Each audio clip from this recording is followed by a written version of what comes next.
I'm here today with the authors of a new book titled New Directions for Holy Questions, Progressive Christian Theology for Families, coming out from Morehouse Publishing. Claire Brown, one of the authors, is an Episcopal priest, writer, facilitator, and spiritual director. Claire is the author of numerous articles and book chapters and is the co-editor of Keep Watch With Me, an Advent reader for peacemakers. She's a graduate of Vanderbilt Divinity School, the School of Theology at Sewanee, and the Shalem Institute of Spiritual Formation. She lives in Athens, Tennessee. Anita Peebles, the other author of the book, serves as associate pastor for Next Generation Ministries at Seattle First Baptist Church. Also a graduate of Vanderbilt Divinity School, Anita was ordained by Glendale Baptist Church in Nashville, an Alliance of Baptist affiliated congregation, and she now lives in Seattle. You can learn more about the book and the authors at newdirectionsforholyquestions.com. So Claire and Anita, it's so wonderful to meet you and to have you here with us to talk about your book. Thank you for having us. Thank you. So before we get into the book itself, maybe if each of you could tell us just a little bit more about your background than what I had mentioned. So Claire, you want to go first? Sure. So I live and work in Athens, Tennessee, as you said, which is the eastern part of the state, and grew up actually not too far from here in Northwest Georgia. I didn't come through my childhood in the Episcopal tradition or in progressive Christianity, but grew up in more fundamentalist evangelical strains of the Christian tradition, and found my way through faith deconstruction and reconstruction, looking for more structured ways to wrestle with my big God questions, and headed to Vanderbilt Divinity School, which is really where I was able to articulate a call to ministry that had been nudging around my heart and mind since childhood. Of course, I was in communities where that wasn't possible. So it wasn't really until formal study that that call became a little more clear and articulated. And I found my spiritual home and call in the Episcopal Church. So this is my second congregation that I've served since I was ordained a priest. First in Chattanooga, Tennessee, a larger city, but still small, in Southeast Tennessee, and now in Athens, which is a small town and a rural community. Wonderful. Anita, how about you? Yeah, so I grew up in a small town in mid-Michigan, and I grew up in the United Methodist Church, but I also have over the years come to say that I grew up in an interfaith family because one side of my family was very religious and went to church all the time, and then my other parent and their family just not really interested, like very much like scientific, reason-based, but with a really deep, what I would call spirituality, involved with nature. So I like from the beginning of my life, I kind of had these two things driving me, and I had no intention of being a minister. Honestly, a writer is what I wanted to be, like from when I was a little kid. So this is really exciting. But I eventually went to college at Oberlin in Ohio, and that's when I learned that there was such a thing as progressive Baptists. And I had no idea. And then I really just found my home with Baptists. And through some cool work that I was able to do with the Baptist Peace Fellowship of North America, Bautistas por la Paz, I moved to Nashville, and after I graduated from college, and started going to this beautiful Baptist church, and discerned that I felt called to go to Vanderbilt Divinity School, and kind of, like similar to Claire, I think, like discovered my call to ministry, or maybe finally listened after being prodded for a while, and having signposts around for a while, and so then I was ordained in 2018, and I'm at Seattle First Baptist Church, which is an American Baptist congregation, and this is my first call. I'm 3.5 years into my first call out of seminary. So did the two of you meet at Vanderbilt Divinity School? Is that how you know each other? Well, actually, we met when I was doing my field education practical internship Mhm. at an organization called the Scarrett Bennett Center. Oh, sure.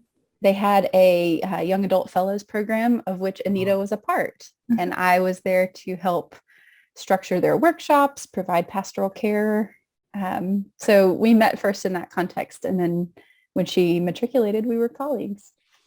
Okay. Wonderful. Wonderful. So let's get into the book. I mentioned that the title is New Directions for Holy Questions, Progressive Christian Theology for Families.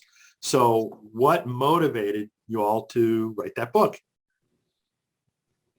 Claire, you want to start that story? Sure. So there's kind of a hinge point, Brian, which is not long after the pandemic lockdown started. So my spouse and I are at home with our two toddlers, well, toddler and infant at that time. Parenting, I'm pastoring, he's a community organizer. Things were hectic, as we remember. And sometime after Easter, our family found some bunnies in our yard, and then our dog found them. And we know how that goes. Mm-hmm. And so with my young son, we had a bunny funeral. And then a few hours later, I found him out in the backyard, just sitting there next to the sweet little graves where we had our tiny child service. And I said, "What's going on?" And he said, "Well, I'm waiting for God to raise the bunnies from the dead like Jesus," which is sweet and also very challenging because all of a sudden I, as a professional theologian and minister, realize I have not communicated this well to my own child. So I started looking for ways to talk about these things with him as he was clearly reaching a new developmental stage of faith articulation and pondering and application and all of these great things that you love to see. And I couldn't find a resource that had the beliefs of Christian theology from a progressive lens that I felt comfortable using with him. There are many fantastic children's Bibles from that lens that I love and recommend to parishioners and use. There were other resources that I was comfy with that were more geared for curriculum in church use. But as far as what is language that I can adapt, put on, talk about what is resurrection, what does Easter mean, and some of these other more abstract concepts, I wasn't finding anything. So through starting to seek and look for resources and referrals, another friend recommended I get in touch with Wendy Claire Berry, who is a lay Episcopal writer, children's formation professional, incredibly excellent human being who was at the time working at Church Publishing. And so I got in touch with her thinking maybe she could tell me where to look. And she said that she also had been looking and maybe it was time to make this. So through that conversation, I reached out to Anita. I know her passion and incredible gifts for children's ministry and work with children in other contexts. And so we teamed up and dreamed up the book that we have now. Wow. That's amazing. That's very cool. So who would you say that the book is most intended for? I think there's a few different levels of folks that this is intended for. So we specifically wrote it geared towards children, and it's addressed towards children who can read on their own. And it's at a fairly low reading level, like elementary reading level, for the most part, and we try to define all of the theology words that we use. So that's one level. But then we also really hope that families will use it with the children in their lives. But also then we have been talking about this project with people, with colleagues and friends and, other professionals in ministry. And they're like, oh, people who are new to Christianity or who have been going through some kind of social or justice oriented awakening, and are now like trying to figure out what that means with their faith or how they read the Bible or how they understand what we do in church, that even for those adults, like that this might be an accessible book for them. Because I think, like, as Claire has already said, it's really like, what language do we have? How do we even talk about these huge questions of systematic theology? So I think we really began thinking like, this is for children, and maybe there's a kid, I'm thinking of specific children in my congregation who I would hand this to when they're asking, like, what does baptism mean? What is that whole thing about? And they could read it themselves. But I think we really are now opening up the scope of what we even imagined, really hoping that it will resonate with people across the board. Mm-hmm, mm-hmm. Yeah. Each chapter also has a little tiny summary that we identified as for younger children, but also pre-reading or non-reading children. That's a summation of each chapter's material. So even parents like myself, raising kids who are not yet at a reading level who could pick this up alone, could look through this book, have these 2, 3, 4 talking points about the big questions, so that when they emerge on a random afternoon after a bunny funeral, we've got that language already accessible for ourselves, wherever we find our kids in their development and reading capability. So the three of us, before we started the interview, were talking about the large set of gaps that we all see relative to resources for, progressive Christian faith formation for children and families. Which gap specifically, do you see that this one addresses? Yeah, well, I'll start. So as a person working in children's ministry, and always trying to keep on top of like what curriculum is coming out, what children's Bibles and Bible storybooks are coming out. Those are all fabulous resources that can mostly be used in the church context or in a faith community context. But so much faith formation happens at home, outside of the 1 or maybe 2 or maybe 3 hours that a child and their grown-ups are in a church every week. And so I think that is one of the gaps of just like, where are kids doing the theology and having those reflection questions and life applications that relate to the Bible, but also relate to a spiritual practice, but also relate to maybe a story they heard in the news or something, that they can really do that complex theological work in an accessible way outside of the Sunday school classroom. Mm-hmm, mm-hmm. I'll also add, it was really important for us as we jumped into what are the big questions that what are the holy questions that we need new directions for. Our first chapter and the first question we really need to be clear about is about identity and belonging. So this is also a resource for LGBT families, for families that are working for racial justice, for environmental justice, and for whom questions of making the world a better place, for healing our relationships and healing our divides, something you are passionate about, for those folks for whom that is not secondary to their faith, but completely a part of that. Mm-hmm. We conducted some listening groups with parents and pastors before we began, and overwhelmingly, folks want their kids to grow up full of love and mercy and justice. Mm-hmm. And if that's not practically present and front and center, there is suspicion around any sort of religious practice or resource where that is not the case. So I think for us, we also see that weaving in those social commitments fills a gap in what's available for families. Very and interesting. being really explicit about those things, and really specific, and not shying away from uplifting certain stories that have been passed to us, or that have happened in our orbit somewhere, but really talking about sexuality, talking about race, talking about what does climate change mean right now. Yeah. So as the title of the book indicates, this is a series of holy questions, right? So how did you decide which holy questions you were going to address in the book?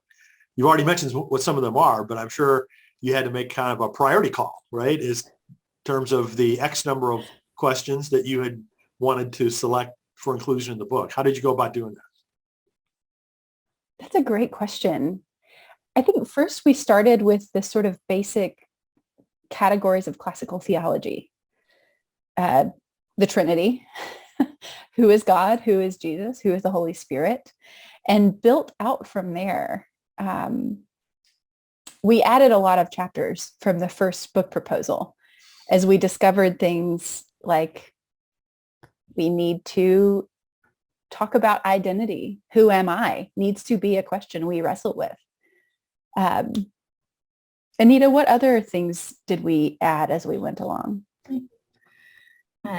We also really wanted to have stuff around ethics, of how do we treat each other. So there's a chapter on how do we care for each other, and then how do we care for the earth, and bringing in that eco theology, and also some chapters around things that we do in church, like our communal rituals, because those are things that kids are seeing, and they are encountering, and like they might be wondering, like, what is communion all about? Why are we talking about this supper, or encountering baptism, or like Claire said at the beginning of this interview, like rituals around death and dying. Like, how do we think about those? What does Jesus' death mean? When we are encountering death in our own lives, in those bunny funerals, and in human funerals as well. And so those were some things that we added. But I also specifically remember conversations that kind of arose from that "Who am I" chapter, where we're like, well, how do we talk about sin? And I think, this is my opinion, that that a lot of white, Anglo churches, particularly progressive churches, really don't talk about sin, and are really kind of scared of talking about sin. And so, given that so much of talk around sin is focused on the individual and not really focused on communal sin, or which results in oppressions on this human level, we were like, well, do we talk about sin in the "Who am I" chapter? And we really said, we want to do something else with this, because really the ground of our being is belonging and belovedness, and that is where we're completely starting from in this chapter. And so then we made the decision to have a chapter on sin and forgiveness, and how those two things are related, and it was important for us to separate that out from being part of that ground of being, in that "Who am I" chapter. Interesting. So the book includes a variety of different content types. So some are retellings of Bible stories. Some of them are spiritual practices, social justice stories, questions of reflection, things like that. And obviously from, our conversation already, you're addressing some things that could have some controversy associated with it. Probably not every Christian is going to have the same answers to those questions as what you might be portraying in this book. So, is it too early for you to have gotten much pushback yet? Since the book isn't quite released yet, or are you just anticipating that? Or what are your feelings about addressing controversy? honestly, Brian, I don't know that I am stealing myself for controversy. Folks who pick up this book will find that many of our chapters are still quite open-ended. I'm thinking in particular of the really excellent chapter that Anita took lead on, what happens when we die? And she didn't back down from saying, no one can completely answer that question. Here are some things we wonder about. Here are some things the Bible says. She leaned into the ambiguity and the impossibility of really nailing down what we can expect. There are a lot of places in the book where we offer a variety of interpretations. Some people do this for communion. Some people do that. And that really arose too from our denominational differences when we realized, we would, left to our own devices, write two very different chapters about baptism as a Baptist and an Episcopalian. So we need to refer to each other's traditions and ask what other perspectives we might need to point to. Mm-hmm. So hopefully folks will find enough openness and enough of our posture of let's continue the conversation that they'll see some of their beliefs here, or if they find themselves landing differently, the freedom within this book to continue the conversation differently. Mm-hmm. I think too, I don't think that we would say that we have any answers in these pages.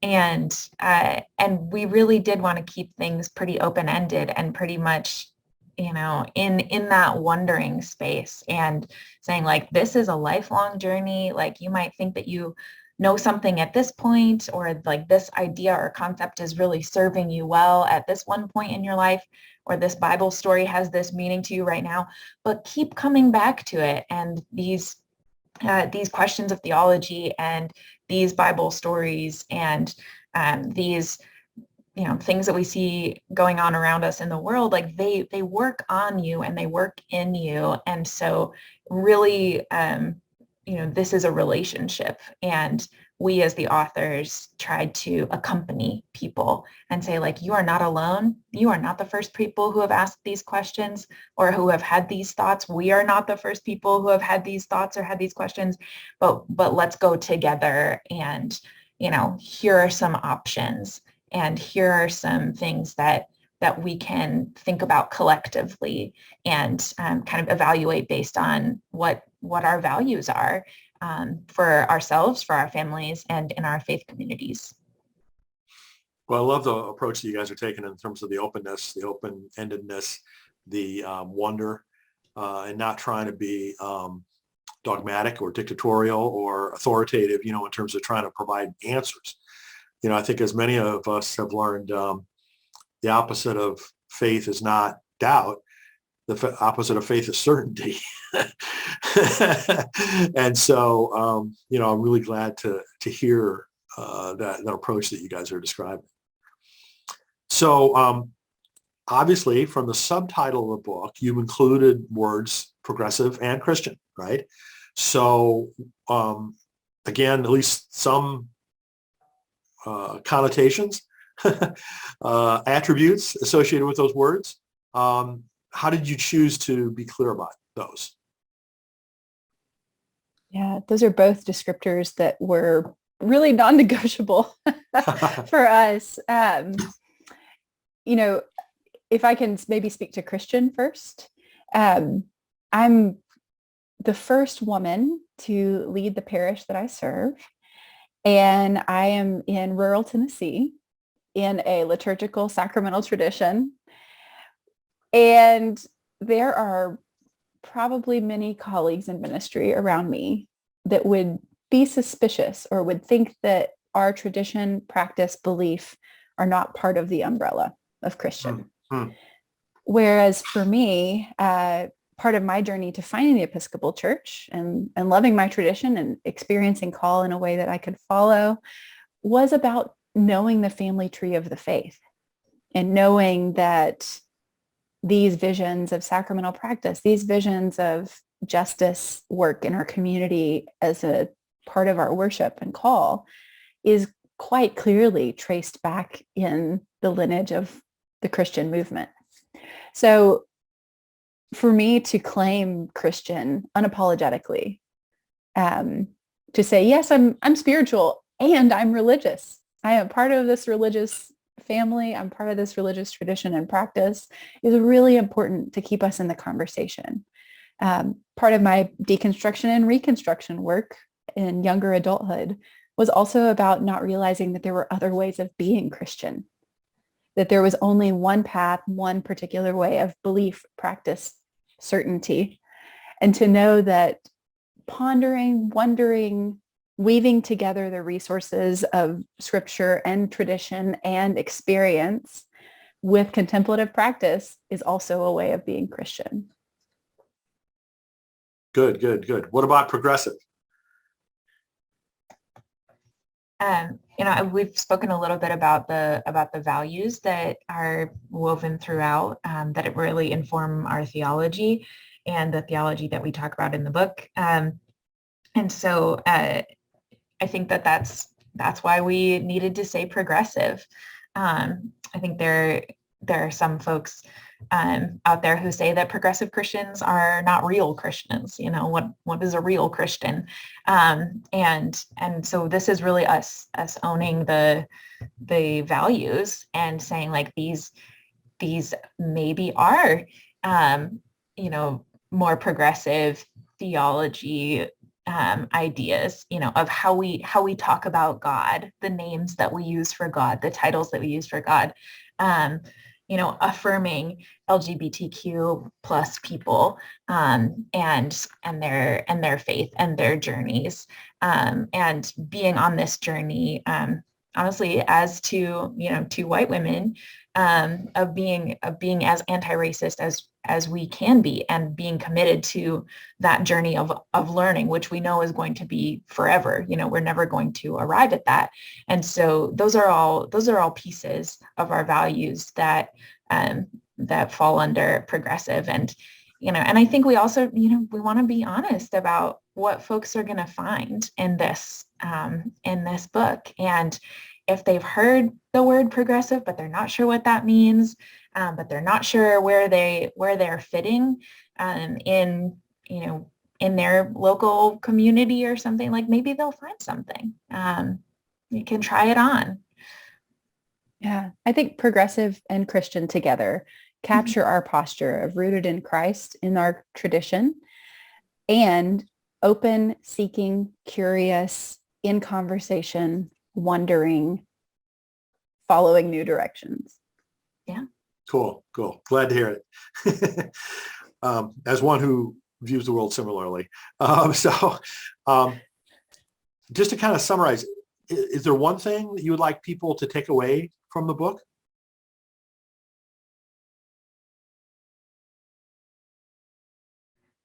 I really do think it comes down to what we've already said, where we start the book. The first words are, "You are beloved," beginning, middle, and end. And that's it. Like everything else, all the rest of those pages spring out from that commitment. And you are made in God's image, and that is a beautiful, beautiful thing. And that's really where I come back to, just extending that that knowledge that everyone, that you are part of God's family. Yeah, this is a story of love that you are being drawn into, or have been born into, or are curious about. And if it's a story about love, then there is space for your questions. Good. So in addition to the book, you all have started a podcast. Would you like to tell folks about that? Sure. When we finished writing, we knew we didn't want the conversations to be over. As I said, we had done listening groups with parents and pastors before beginning our writing. And honestly, that was one of the highlights of last year for me. it was such a delight to hear where people are, to hear their stories. And so we wanted to recapture some of that energy. So in our podcast, you'll find us continuing the conversation. It's geared for adults, whereas the book is written for children to pick up and read. But we'll be having an episode about each of the holy questions in the book for a 20 episode arc. Very cool. Well, I'm really looking forward to that. I think that's exciting and, parallels a lot of the work that I'm doing as well. So that's great. So just to sum up again, the name of the book is New Directions for Holy Questions, Progressive Christian Theology for Families, published by Morehouse Publishing. And you can learn more about the book and about Claire and Anita at newdirectionsforholyquestions.com. That's just all run together, no hyphens, no dots, newdirectionsforholyquestions.com.